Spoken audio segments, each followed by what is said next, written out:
मित्रांनो, लग्नानंतर होईलच प्रेम या मालिकेच्या आजच्या भागामध्ये नंदिनी आनंद निवासमध्ये बसलेली असते.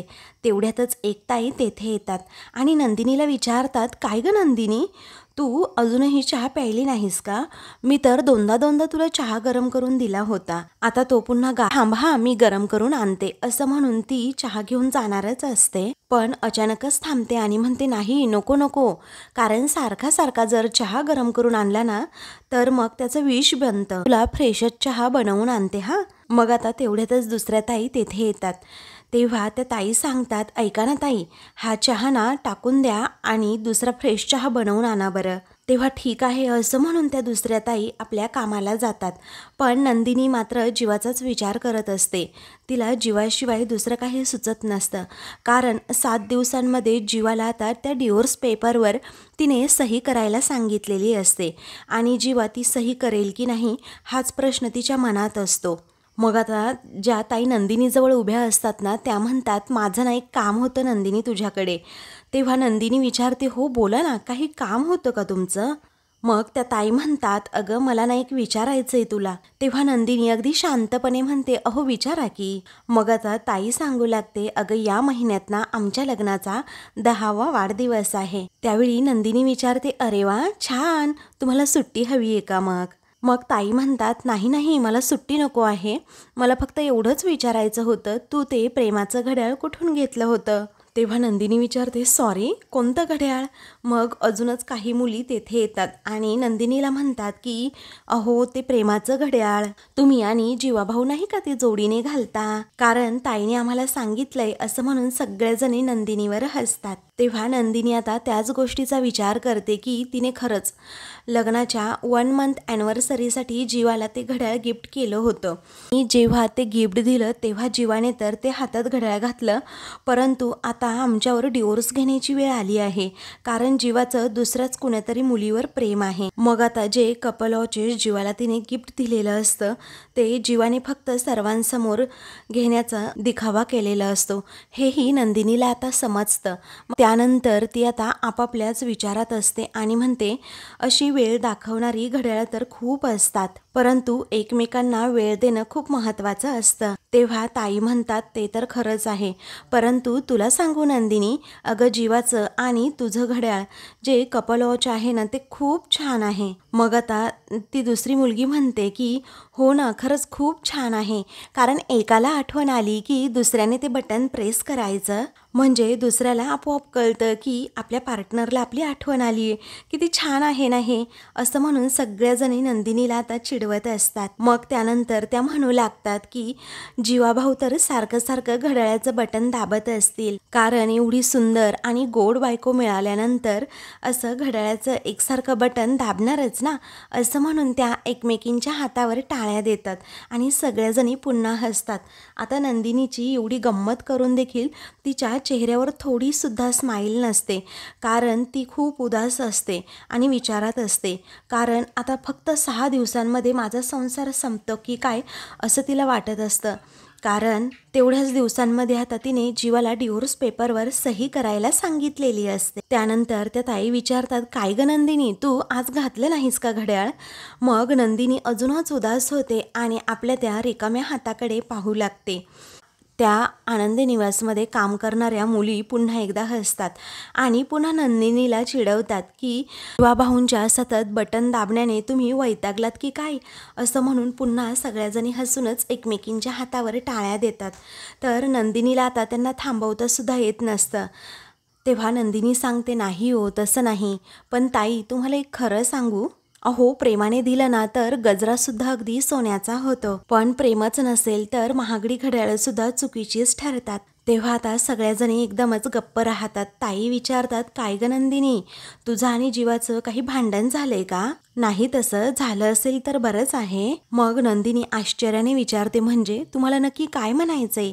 तेव्हा ताई म्हणतात, आमच्या जीवाचा ना तुझ्यावर खूप जीव आहे हा नंदिनी. अगं तुला आठवतच असेल ना तो नीच दीपक, त्याने तुला मारलं होतं तेव्हा तो कसा धावत पळत आला होता. एकदा तो तुला इथे आनंद निवासमध्ये सोडायला आला होता, तेव्हा तू आतमध्ये येईपर्यंत तो बाहेरच थांबला होता तुझ्या काळजीने. तरीही नंदिनी आपली विचारातच असते. ती कुणाचंच बोलणं अजिबात मनावर घेत नसते, कारण तिच्या आयुष्यात काय चाललंय ना हेच फक्त तिला माहीत असतं. पुढे आता ताई सांगतात, नवरा बायकोच्या आयुष्यात सगळं गोड गोड असून कसं चालेल, भांडण तर व्हायलाच हवं, नाहीतर मग नजर लागते. म्हणून त्या नंदिनीवर पुन्हा एकदा हसतात आणि म्हणतात की ते प्रेमाचं घड्याळ आहे ना, त्या दुकानाचा एकदा नंबर दे हा, आणि चहा पिऊन घे अगोदर. मग त्या मुली पुन्हा एकदा चिडवतात, ताई तुमचं ते प्रेमाचं घड्याळ आहे ना, ते उद्यापासून तुम्ही घालून यायचं हा. तेव्हा नंदिनी बिचारी त्या मोकळ्या हाताकडे पुन्हा एकदा पाहते आणि जीवाचाच विचार करते. तर दुसरीकडे आता काव्या ही बाथरूममधून बाहेर येते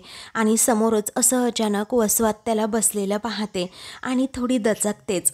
तेव्हा आता काय हो वसुआत्या, मी घाबरले ना, तुम्ही अशा अचानक इथे कशा? त्यावेळी आता वसू उठते आणि म्हणते, अगो बाई, पण तुझी चोरी पकडली की काय मी तुला एवढं दचकायला? त्यावेळी काव्या सणसणीत उत्तर देते, मी ना IASची तयारी करते आणि मला चोरी करायची काय गरज? मग वसू तोंड जरा वाकडं करते, तू मला पाहून दचकलीस ना, याचं जरा आश्चर्यच वाटतंय मला. पण खरं सांगू काव्या, तुला अशी सरप्राईज द्यायला खूप म्हणजे खूप मजा येते. तेव्हा काव्या विचारते, हो का? मग आता हसूनच ती काव्याला विचारते, काय ग काव्या, मला सांग, सध्या काय चाललंय काय तुझं? मग काव्या न घाबरता उलट हसते आणि म्हणते, अहो आत्याबाई, काय चाललंय काय तुमचं? आज म्हणजे एकावर एक सरप्राईजेस देताय तुम्ही मला. अहो चक्क तुम्ही माझी चौकशी करताय आणि विचारपूस सुद्धा करताय, तेही अगदी आपुलकीने. तेव्हा वसू हसते आणि म्हणते, काव्या अगं काय आहे ना बाळा, तुला असं वाटतं ग मी कारल्यासारखी आहे, पण मी कारल्यासारखी नाही आहे. मी ना अगदी फणसासारखी आहे. अगं बाहेरून काटे पण आतून एकदम मऊ. माझं जाऊ दे ग, पण तुझं सांग, तू आज क्लासला नाही गेलीस का? तसं नाही ग, रोज पार्थदादा तुझी वाट पाहत असतो आणि मग तू अशी टेचात येतेस आणि मग कारमध्ये बसतेस आणि मग तुमची गाडी जाते. आज तर पार्थ थांबलाच नाही, म्हणून विचारलं, तू आज क्लासला नाही गेलीस का? तेव्हा काव्या बिचारी आता विचारात पडते की वसूला समजलं शेवटी. मग त्यानंतर वसू बोलायची थांबत नाही. ती विचारते, काय ग काव्या, तुमचं भांडण वगैरे झालंय का? अगं कसं आहे ना, मला काळजी वाटली ना, म्हणून विचारायला आले. तेव्हा काव्या हातात असणारा टॉवेल बेडवर टाकते आणि म्हणते, आत्याबाई हे पहा, तुम्हाला माझ्याबद्दल किती काळजी वाटते, किती आपुलकी वाटते, हे या घरातल्या प्रत्येक व्यक्तीला माहीत आहे. त्यामुळे उगाचच माझ्याबद्दल अशी आपुलकी दाखवणं आणि काळजी दाखवणं हा दिखावा तर अजिबात करू नका. मी केक कसा भरवला होता ते लक्षात आहे ना? त्यानंतर आता वसुआत्याला आठवू लागतं की कशाप्रकारे त्या काव्याने माझ्या तोंडामध्ये अक्षरशः तो केकच कोंबला होता.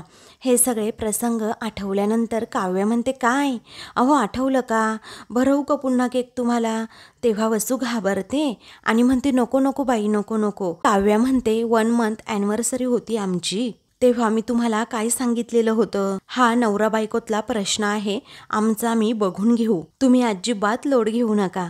असं म्हणून सणसणीतच ती आता वसुआत्याला उत्तर देते आणि म्हणते, माझं सोडावं, पण तुम्ही कशा आहात ते सांगा बरं. तुमचं ते डायबिटीसच्या गोळ्या, पथ्यपाणी वगैरे व्यवस्थित चालू आहे ना? अहो कसं आहे, तुम्ही कितीही बाहेरून काटेरी, आतून फणसासारखं गोड मऊ सॉफ्ट असाल ना, तरीही रोज अगदी थोडा थोडा कारल्याचा ज्यूस पीत जा. आठवड्यातून 7ही दिवस, म्हणजे मग बघा तुमची शुगर कशी अगदी नॉर्मल होते. तेव्हा वसुआत्याला मात्र राग येतो आणि ती रागातच म्हणते, तुझ्याशी कितीही गोड बोलण्याचा प्रयत्न केला ना, तरीही तुझं शेपूट वाकडं ते वाकडंच. आता अशीच आयुष्यभर ना फक्त आणि फक्त टोमणे मारत राहा, असं म्हणून रागातच ती तेथून चाललेली असते.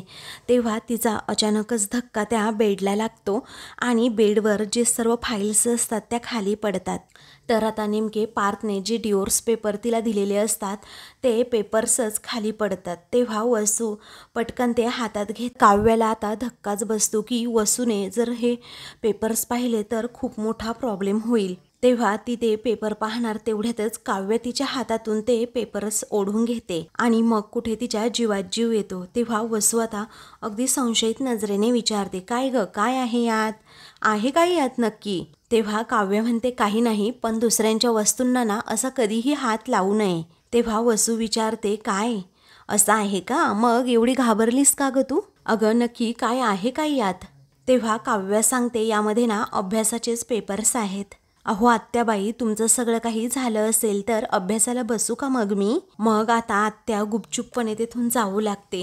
त्याचवेळी काव्या तिच्या तोंडावरच अगदी दार बंद करते आणि जरा तिच्या जीवात जीव येतो, कारण बरं झालं हे आत्याने पेपर्स पाहिले नाहीत. आता वसू आत्या विचार करू लागते, ते एन्व्हलप माझ्या हातात आल्यानंतर काव्या एवढी का घाबरली असेल, नक्की काय असेल त्या एन्व्हलपमध्ये, असा विचार करत करत ती हळूहळू आता पुढे जाते. तर काव्याला आता आतमध्ये खूप वाईट वाटतं की पार्थने मला डिवोर्स पेपर दिले आहेत. त्यानंतर आता तिला हेही आठवतं की आपण कोर्टात जाऊ, या पेपरवर सही करू आणि आपल्या दोघांमध्ये असणारं नातं आपण संपवून टाकू. आणि याच विचाराने तिला आता खूप भीती वाटू लागते, कारण पार्थ आपल्यापासून कायमचं दुरावला जाईल की काय. दुसरीकडे नंदिनीसुद्धा त्याच डिवोर्स पेपरचा विचार करत असते. तिचं आज कशातही लक्ष लागत नसतं. इकडे पार्थची सुद्धा तशीच अवस्था झालेली असते. ऑफिसमध्ये तो असतो खरं, परंतु त्याच्या हातामध्ये आता त्या रिकाम्या फाईल्स असतात. मग आता त्या रिकाम्या फाईल्स हातात घेतल्यानंतर त्याला आठवतं की काव्या कशाप्रकारे राग आल्यानंतर अगदी आदळआपट करून ती काही पण फाडते. मग मी तिला म्हटलं होतं की ऑफिसमधून तुमच्यासाठी मी रिकाम्या फाईल्स घेऊन येतो, म्हणजे त्यावर तरी तुमचा राग काढता येईल आणि तुम्हाला त्या फाईल अशा फाडता येतील. या सगळ्या गोष्टी आठवल्यानंतर पार्थला आता त्या आठवणीच नको असतात. तेवढ्यातच रम्या तेथे येते आणि त्याच्या हातातून त्या फाईल्स घेते आणि मग तेथून जाते. इकडे नंदिनी मात्र चहा पित असते, परंतु तो चहासुद्धा अगदी तिला बेचव लागत असतो, कारण जीवाबरोबर घालवलेले प्रसंग आता तिला आठवतात. तिला असं वाटत असतं की जीवा मला सोडायला येतोय ते फक्त माझ्या काळजीपोटी, जीवा छोट्या छोट्या गोष्टींमधून मला खुश ठेवतोय ते माझ्या प्रेमापोटी. मग आता हे सगळं काही आठवल्यानंतर नंदिनीला आता रडू येतं आणि ती खूप रडत असते. तिचं आयुष्यच आता पणाला लागलेलं असतं. तर दुसरीकडे पार्थ हा एकदम शांत काव्याच्या आठवणीत बसलेला असतो. तेवढ्यातच रमेश काका हे तेथे येतात आणि पार्थला कॉफी देतात. चहा पिता पिता नंदिनी अचानकच थांबते आणि लगेचच अशी ताडकन उठते. तिला डिवोर्सचा धक्का सहन झालेला नसतो. दुसरीकडे आता पार्थला सुद्धा काव्याबरोबर घालवलेले प्रसंग आठवतात. इकडे नंदिनीच्या हातातून एक वस्तू खाली पडते आणि त्या वस्तूकडे ती खूप वेळ पाहतच राहते आणि मग नंतर कशीबशी ती उचलते. तर आता जीवाने चूक केल्यानंतर कशाप्रकारे त्याने आता त्या कापडापासून सॉरी हे अक्षर बनवलं होतं आणि मला सॉरी म्हणाला होता, हे सगळं काही प्रसंग तिला आठवतात, म्हणजेच तिच्या डोळ्यासमोरून जातात. पण याचा आता यापुढे काहीही उपयोग नाही, कारण माझ्याच बाजूने फक्त जीवावर प्रेम असेल, मीच त्याची काळजी करत असेल आणि जीवाच्या बाजूने ते नसेल, तर मग या नात्यामध्ये अडकून त्यांना ठेवण्याचा आणि मीही स्वतः अडकून राहण्याचा काय उपयोग, असं नंदिनीला वाटत असतं. आता सगळं काही संपणार या विचारानेच नंदिनी खूप रडत असते. तिचं कामामध्ये आज लक्षच लागत नसतं. सेम दुसरीकडे पार्थची तशीच मनस्थिती असते. तेव्हा त्याचंही अगदी कामात मीटिंगमध्ये कशातच लक्ष लागत नसतं. तर आपल्या केबिनमध्ये असणाऱ्या सर्व वस्तू, त्याचबरोबर ज्या कामाच्या फाईल्स असतात त्या सर्व फाईल्स तो अस्ताव्यस्त फेकतो. इकडे आता आश्रमातील एक मुलगी छानशे केसामध्ये गजरी माळून आलेली असते. तेव्हा एका क्षणी नंदिनी त्या गजऱ्यांकडे पाहतच राहते. तेव्हा जीवाने कशाप्रकारे माझ्या केसांमध्ये असा गजरा माळला होता हेही नंदिनीला आता आठवतं. काही वेळानंतर ती आपले अश्रू पुसते आणि स्वतः खंबीर राहण्याचा निर्णय घेते. तर दुसरीकडे आता पार्थ हा ऑफिसमध्येच असतो आणि लॅपटॉपमध्ये काव्याचा आणि त्याचा लग्नाचा फोटो पाहतो. नकळतपणे त्याच्या चेहऱ्यावरही आता हसू येतं. इकडे काव्या ही घरी असते आणि ती आता पार्थसाठी स्पेशल स्वयंपाक बनवत असते. त्याचबरोबर काव्याची स्पेशालिटी असणारं ते म्हणजे श्रीखंड. काव्य आता आपल्या हाताने अगदी प्रेमाने पार्थसाठी बनवत असते आणि पार्थच्याच विचारात असते. दुसरीकडे आता जीवा अगोदर देवघरासमोर जातो, देवाचं दर्शन घेतो. तेव्हा मिथुनला तो विचारतो, अरे झालं ना काका सगळं? तेव्हा मिथुन म्हणतो, हो रे झालंय सगळं, तू पुन्हा पुन्हा सांगू नकोस हा जीवा, नाहीतर मी पूर्णपणे विसरून जाईल.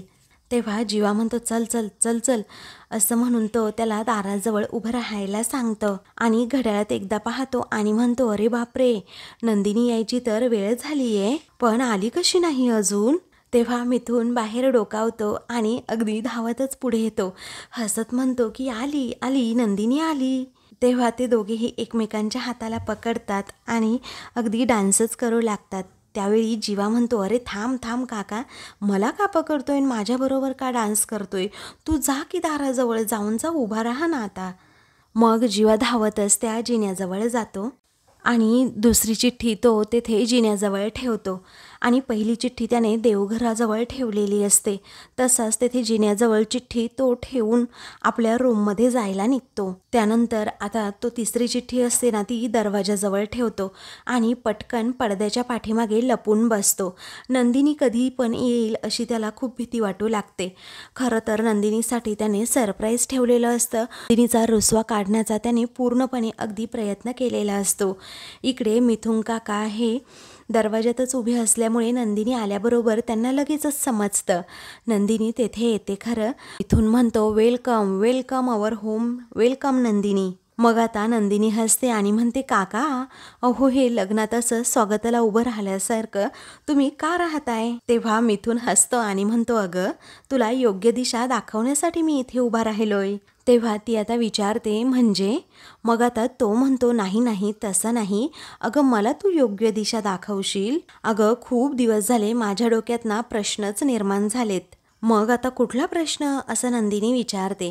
तेव्हा मिथुन आता इकडे रूमकडे पाहतो आणि नंदिनीला म्हणत असतो, अगं काय झालंय ना, आपलं हे देवघर आहे ना ते खूप जुनं झालंय. आपण असं मस्त संगमरवरी देवघर बनवून घ्यायचं का मग, अगदी पांढरं शुभ्र आणि स्वच्छ.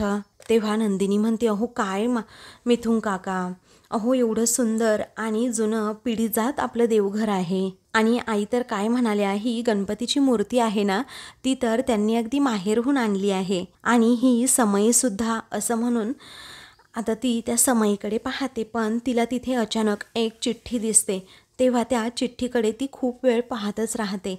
मग मिथुनला समजतं की आता जीवाचा प्रयत्न सक्सेसफुल होणार, कारण पहिली चिठ्ठी तर नंदिनीला दिसली आहे. मग त्यावेळी ती म्हणते, अरे हे काय आहे, असं म्हणून ती चिठ्ठी उघडून पाहते आणि त्यावर लिहिलेलं असतं, गंमत आहे एक, उघडून बघ बरं, जिन्यापाशी ये, तुला मिळतील तुझ्या प्रश्नांची उत्तरं. अगदी कोड्यातच त्यावर लिहिलेलं असतं. मग आता नंदिनीने हे वाचल्यानंतर म्हणते की, अहो मिथुन काका, पण मिथुन आता तेथून गेलेला असतो. मग आता नंदिनीच्या सगळ्या काही गोष्टी लक्षात येतात. ती म्हणते, अच्छा, म्हणजे जीवाने लिहिलेली ही चिठ्ठी मी वाचावी म्हणून मिथुन काका इथे मला घेऊन आलेत. पण या असल्या गोष्टी मी अजिबात बिलकुल चालून घेणार नाही. तेव्हा नंदिनीला आता खूप राग आलेला असतो. ती हातात जी चिठ्ठी असते ना ती चुरगाळून टाकते आणि तशीच पुढे रूममध्ये येत असते.